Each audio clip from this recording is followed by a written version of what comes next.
means obedience. You want to know if you are doing ibadah? Or if your children are doing ibadah? Or if we are doing ibadah? Ibadah is not standing up and bowing down and putting the head on the ground. Ibadah is how more compliant you and I grow every day. How more sensible we become every day. How much of the disregard for divine loftiness have we moved away from to a situation of great regard and great value. So the Prophet was in a battle with his community. Because they had religion, they had clergy, they had imams. Understand that this is their language. The word imam doesn't mean a religious leader. Muslims make it into that.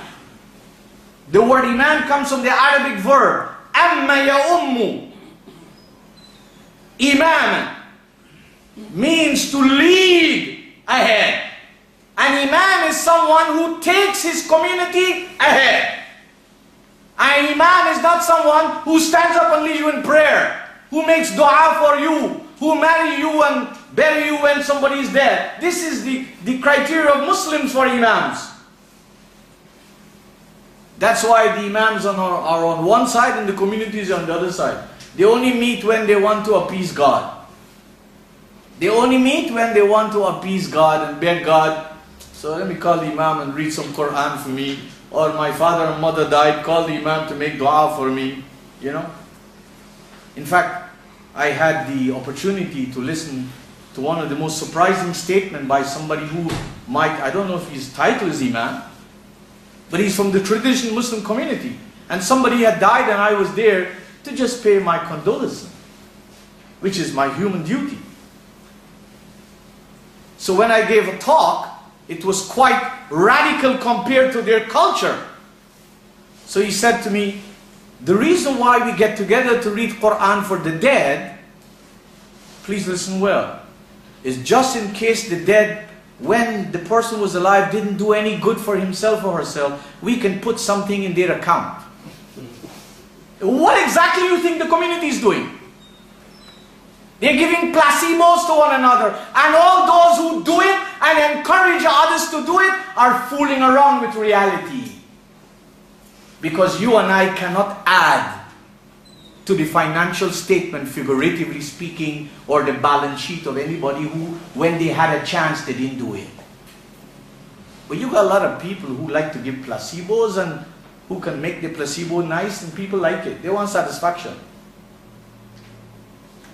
So this Prophet said, يا أيها الكافرون لا أعبد ما تعبدون ولا أنتم عابدون ما أعبد. And this dialogue continued throughout. And in conclusion he said, لكم دينكم ولي دين. It has become very, very clear that you have a different agenda. And I have a different agenda.